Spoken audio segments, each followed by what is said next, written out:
It was late afternoon, and the golden glow of the sun spilled across the bustling street. People were in and out of shops, cars rolled by, and laughter from a group of college students echoed from across the block. At the corner sat a small café, the kind of place where people often stop for their afternoon coffee or a slice of pie. Inside, the aroma of roasted beans mixed with the sound of chatter, clinking cups, and the hiss of steaming milk. At one of the corner tables, a young black girl named Aliyah sat quietly with her laptop open. She had just finished her shift at the hospital, where she worked long hours, and stopped here for a moment of peace. Dressed simply, in jeans and a soft sweatshirt, she looked like any other young woman trying to catch a breath before going home. Her presence was calm, unbothered, until a group of young men walked in. They were loud, their laughter filling the cafe in a way that demanded attention.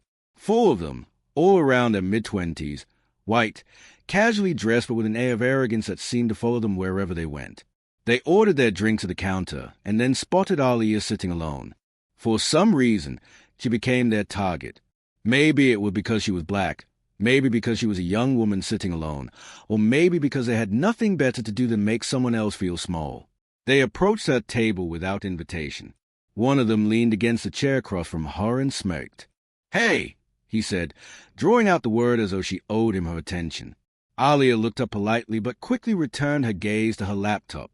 She had no intention of entertaining them, but that only seemed to provoke them more. Another one chuckled and said, "What are you working on? A payment plan? You got enough money to cover that latte." Their laughter echoed through the cafe. Aliyah sat still, her face expressionless, but her heart tightened. She had been through this kind of thing before.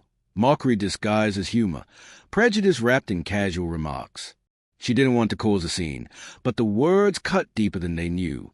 "Tell you what," the first guy continued, his voice dripping with mockery, "I'll pay double if you've got a balance. Maybe we can all chip in and help you out, you know, like a little charity drive." Their friends erupted into louder laughter, slapping each other's shoulders, enjoying the cruelty of the moment. The people around them shifted uncomfortably. Some looked away, pretending not to notice. Others whispered but made no effort to intervene.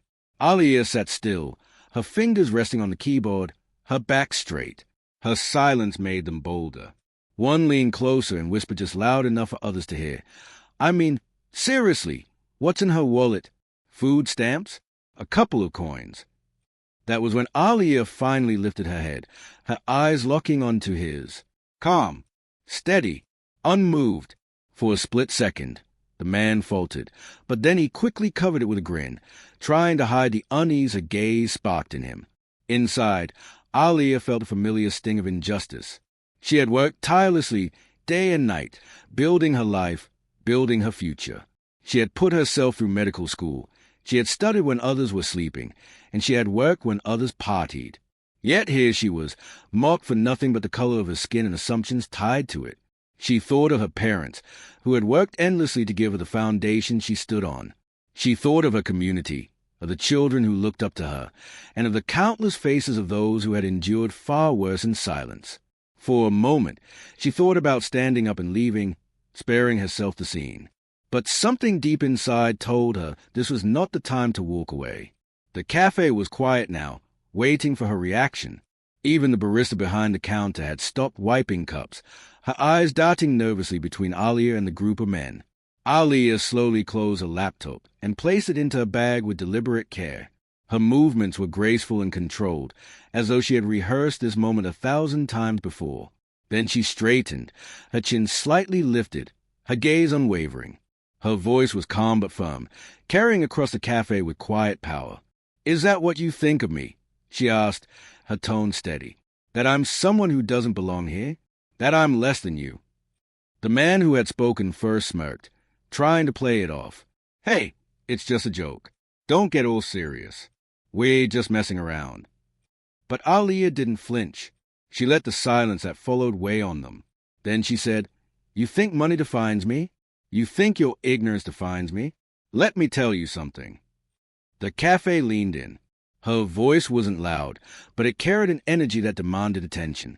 "You see a black girl sitting alone, and you think you know her story. You think you know her worth. But you don't.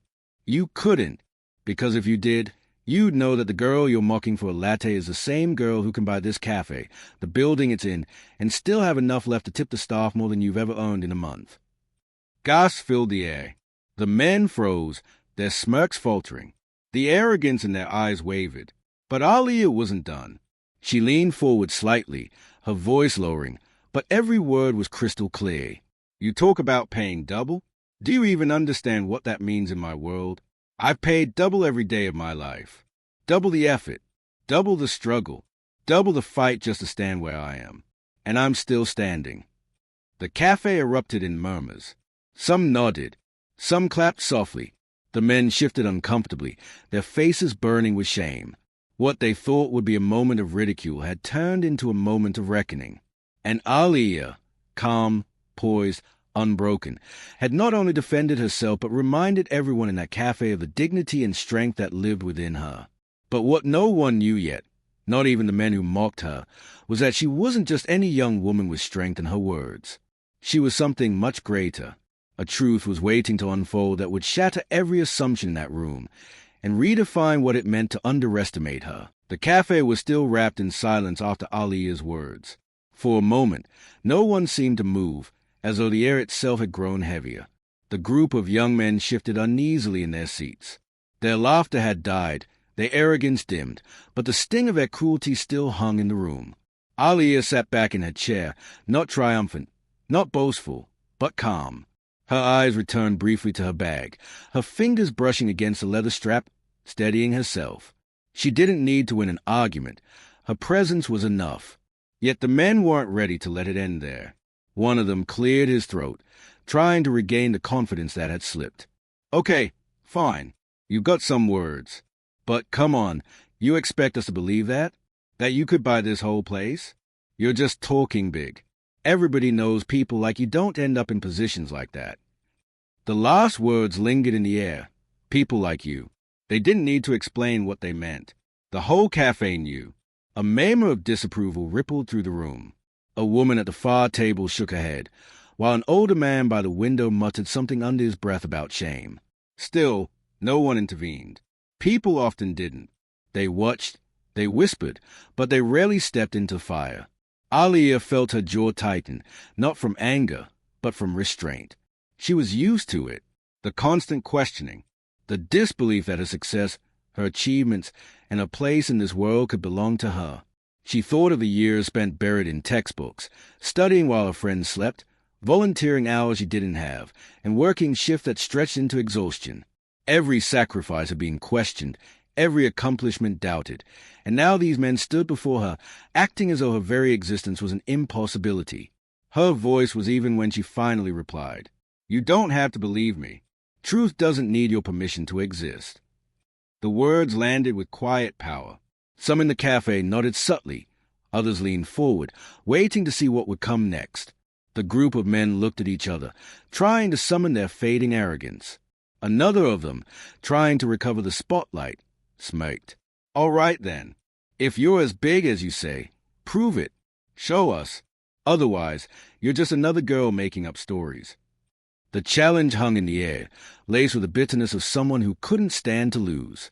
Aliyah didn't move right away. She took a slow breath, her hand resting lightly on her bag. She thought about whether it was even worth it, whether she needed to show them anything at all. After all, who were they to demand proof of her worth? But then she glanced around the cafe, at the faces watching her, at the young black boy sitting in the back with his mother, eyes wide as he watched the exchange. She thought of what it would mean for him to see not just her words but her truth. With deliberate calm, she opened a bag and pulled out a small leather case. She set it on the table gently, almost ceremonially. The men leaned forward, their smirks faltering into curiosity. She opened it and drew out a sleek card, embossed with a golden insignia. She placed it face up on the table for everyone to see. The barista behind the counter gasped. The symbol was unmistakable. It wasn't a credit card or membership badge. It was the official identification card of a hospital's chief of surgery. And not just any hospital, one of the most prestigious in the city. Her name, Dr. Aliyah Morgan, gleamed in bold print beneath the title that carried weight far beyond the walls of that cafe, Chief of Cardiothoracic Surgery. The silence was thunderous. The men blinked, their arrogance crumbling, replaced by shock. The cafe erupted in whispers. "She's a surgeon," someone murmured. "Chief of surgery," another whispered in awe. The young boy in the back beamed, tugging at his mother's sleeve, his eyes filled with pride for a woman he had never met but who now stood as proof of something greater. Alia's voice broke through the murmurs, steady and calm. "You see, while you spend your nights mocking strangers, I spend mine in operating rooms, fighting to give people another chance at life. While you laugh at the idea of paying for coffee, I pay with sleepless nights, with blood on my hand from holding a beating heart, with the responsibility of knowing that a single mistake could cost a life." Her words hit like waves, each one crashing harder than the last. She continued, her tone rising slightly, filled with unshakable conviction. "And yes, I can afford this cafe and 10 more like it. But my worth isn't measured in dollars. My worth is measured in the lives I've saved, in the children who get to see their parents again, and in the mothers who hold their babies because I stood in that room when no one else could. That's what defines me. Not your ignorance. Not your mockery. Not the color of my skin." The cafe broke into quiet applause. It wasn't loud. It wasn't boisterous, but it was steady, respectful, powerful. The men sat frozen, their faces flushed, their words stolen. The smirks that once painted their faces were gone, replaced by the pale reality of their own smallness. They had mocked her for something as small as a coffee bill, only to discover they had been standing in the presence of a woman whose life was worth more than their laughter could ever cheapen. But Alia wasn't finished. She leaned forward, her eyes sharp, her tone controlled. "Do you know why I didn't walk away? Because if I did, you would have laughed, and you would have thought you'd won. And maybe the next time, you'd do this to someone else, someone younger, someone quieter, someone who doesn't yet know their worth. So I stayed, not for me, but for them, so you could learn that your words have weight, and that sometimes the people you mock are the very people keeping this world alive." A hush swept through the cafe. Even those who had tried to look away earlier were now leaning forward, captivated. The men looked down, their arrogance reduced to dust. They had come in expecting to humiliate, to mock, to laugh at the expense of a stranger. Instead, they had been exposed, not by anger, not by retaliation, but by the quiet, unshakable dignity of a woman who knew her worth. For the first time that afternoon, Alia smiled, not for them, but for herself, for the young boy in the back, and for everyone who had ever been underestimated. It wasn't a smile of triumph, but of peace. She slid her card back into the leather case, tucked it into her bag, and stood. The cafe parted slightly, creating space for her to pass. Heads nodded, whispers of respect followed her steps, and eyes lingered long after she left the door. But the story wasn't over, because outside that cafe, the world waited, and with it, the weight of what had just happened. The men inside sat in their shame, but the lesson of that day would not end with them. It would ripple far beyond those walls, carried by the whispers of everyone who had witnessed it.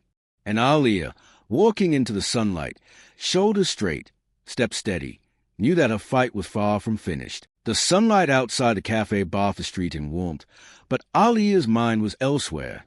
Each step away from the confrontation carried not just relief but the weight of memories. For her, that moment in the cafe was not just about a cup of coffee, or even the men who had mocked her. It was about a lifetime of battles she had already fought. She walked slowly, her bag pressed against her side, and her thoughts drifted back to the years that had shaped her. Alia had not been born into wealth. Her parents had lived paycheck to paycheck, her mother working as a nurse's aide and her father doing construction jobs that wore down his body long before his time. Their house had been small, their bills heavy, but their hearts were wide. From the very beginning, they had told her she could be anything, even when the world told her otherwise. She remembered sitting at the kitchen table as a child, her legs barely reaching the floor, while her mother quizzed her on multiplication tables. Her father would come home covered in dust and sweat, placing callous hands on her shoulders, whispering, "Don't let anyone tell you you're less, baby girl. You've got something in you the world needs." Those words became her compass. But the road was not easy. In school, she was the only black girl in her advanced classes. Teachers sometimes looked surprised when she got the highest grade. Classmates whispered behind her back, assuming she must have cheated. When she applied to medical school, some interviewers looked her up and down and asked questions that seemed less about her qualifications and more about her ability to fit in. She remembered one particular professor during her residency who had said, "You should be grateful to be here. We don't see many like you in this field." The words had stung, but she had smiled, nodded politely, and then outperformed every expectation he had. Alia's journey was paved with nights of studying until dawn, of juggling multiple jobs to afford tuition, of tears shed in silence when exhaustion threatened to break her. But she had kept going, because quitting was never an option. She knew she carried more than her own dreams. She carried the weight of her family's sacrifices, the pride of her community, and the hopes of every child who needed to see someone who looked like them breaking barriers.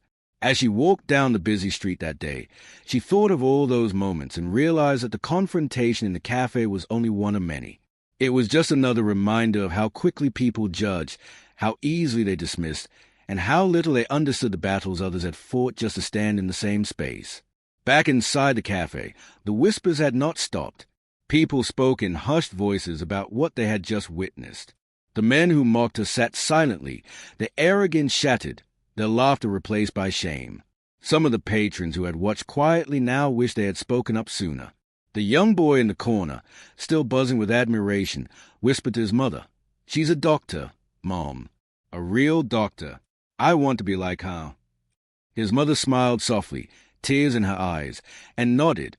Meanwhile, Alia walked into the parking lot and paused beside her car.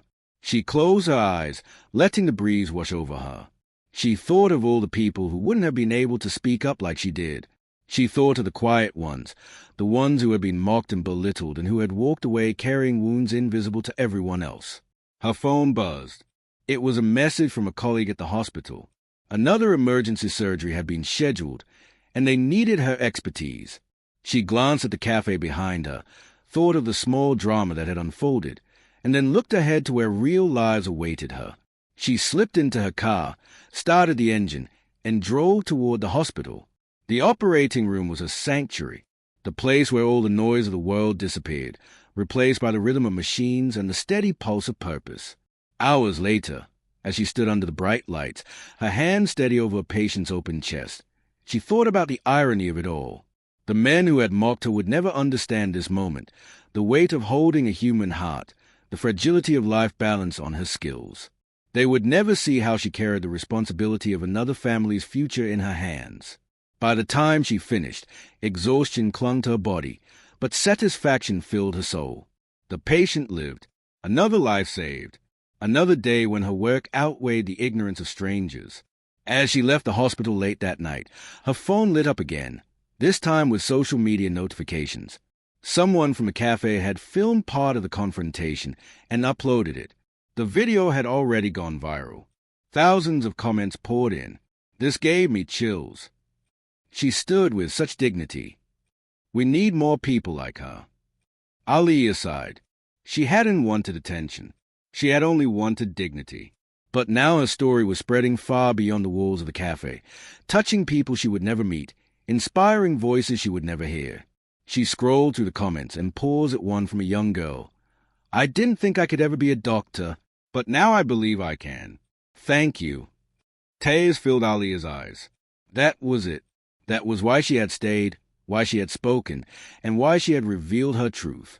Not for the men who mocked her, not for the whispers of strangers, but for the ones who needed to see her, who needed proof that someone like them could rise, could lead, could stand tall in the face of mockery and not bend. She closed her phone, sat in her car, and let the weight of it all sink in. The cafe confrontation was already fading into memory, but the impact, it would live on, not just in the minds of those men or the patrons who had watched, but in the countless lives touched by her story. For Alia, this was never about revenge. It was about resolution. It was about reclaiming dignity in a world that tried daily to strip it away. And though she didn't know it yet, the story was still unfolding. Because while many would see her as a hero, others would resent her strength. And soon, she would face another challenge, one that would test not just her resolve, but the very community she carried on her shoulders. The morning after the cafe incident, the city woke up buzzing. The video of Alia's confrontation had spread like wildfire, crossing state lines, shared by activists, community leaders, and ordinary people who saw in her a reflection of something far larger than a single story. News outlets picked it up, headline flashing across screens. Young black woman silences racist mockery with dignity and truth. Doctor confronted in café responds with grace. From humiliation to inspiration, the story of Dr. Aliyah Morgan. Aliyah herself was reluctant to read the coverage. She hadn't sought fame, and she didn't want her identity reduced to a single viral moment. Yet she couldn't ignore the messages that poured into her inbox, letters from strangers, notes from children, words from parents who told her how much her courage meant to them. At the hospital, her colleagues greeted her differently, some with admiration, others with quiet respect. But there were also whispers from those who felt threatened. In every profession, there were people who resented her presence, who masked their prejudice behind forced smiles. She had faced that before, and she knew she would face it again. What mattered to her were not the doubters or the haters. What mattered was a young girl who wrote to her, saying she now dreamed of becoming a doctor. What mattered was a boy in the cafe who saw in her a hero. What mattered was the ripple effect that her voice had created, turning pain into power. Yet, the men who mocked her hadn't faded away. They had been humiliated in public, and their pride was bruised. In their circles, they complained, painting themselves as victims of overreaction. They claimed it was just a joke blown out of proportion. Some of them even tried to deflect blame, saying they didn't mean it that way. But deep down, they knew the truth. Their laughter had been cruel. Their words had been sharp. And now, every time they walked into that cafe, eyes followed them with quiet judgment. They had been exposed, not by violence, not by anger, but by the strength of a woman who refused to shrink. One evening, days later, Aliyah returned to that same cafe, not for confrontation, not for attention, but simply because it was her place of peace. When she walked in, the room shifted. Heads turned. Some smiled, some nodded, some whispered. The barista behind the counter lit up, her face bright with recognition. "Welcome back, Dr. Morgan," she said warmly, her voice carrying both respect and gratitude. Aliyah smiled softly and ordered her usual. She took her seat at the corner table, the same one where it had all begun. As she sat, she noticed a familiar face, the young boy who had been there the day of the incident. This time, he wasn't hiding in the corner. He walked straight up to her, his mother close behind, his eyes shining. "Hi," he said shyly. "I just wanted to say, I want to be a doctor too, because of you." Tears pricked Aliyah's eyes. She reached out, placing a gentle hand on his shoulder. "You can be," she said firmly. "Don't let anyone tell you otherwise. You've got everything you need right here." She tapped his chest softly, over his heart. "Believe in that, and you'll go farther than you can imagine." The boy grinned, his mother mouthing a heartfelt thank you. That moment mattered more to Aliyah than any headline, any viral video, any applause. That was a legacy she wanted, not to be remembered for shutting down mockery, but for planting seeds of courage in others. As the day wore on, she sat quietly, sipping her coffee, reflecting. The confrontation in the cafe had been just one battle in a lifetime of battles. It wasn't the first, and it wouldn't be the last. She knew the world would continue to test her, to doubt her, to try to strip away her dignity. But she also knew she was not alone. Her voice had joined the chorus of countless others, voices that refused to be silenced, stories that demanded to be heard, truths that could not be denied. When she finally stood to leave, the cafe was filled with a quiet respect. People who had once looked away now looked up. And though the men who mocked her were nowhere to be seen, their absence spoke louder than their presence ever had. Outside, the sun was beginning to set, painting the sky in hues of orange and gold. Aliyah paused on the sidewalk, taking in the beauty of the evening. She thought of her parents, of the sacrifices they had made, of the countless hours of work that had brought her here. She thought of every door that had been slammed in her face, every whisper of doubt she had turned into fuel, every injustice she had endured and transformed into strength. She thought of her community, the children watching, the women working, the families striving, and she knew her story wasn't hers alone. It belonged to all of them, to everyone who had been mocked, underestimated, or belittled, and who still stood tall in the face of it all. With a deep breath, she whispered to herself, Dignity isn't given, it's claimed. And with that, she walked forward into the night, not just as Dr. Alia Morgan, not just as a woman who silenced mockery, but as a symbol of resilience, courage, and unshakable pride. Her story would continue to ripple, touching lives she would never meet, reminding the world that sometimes the quietest strength leaves the loudest echo. And somewhere, in another cafe, in another city, someone would remember her story and choose not to mock, but to respect. Someone would choose not to doubt, but to believe. Someone would choose not to laugh, but to listen. That was the power of her dignity. That was a legacy she carried.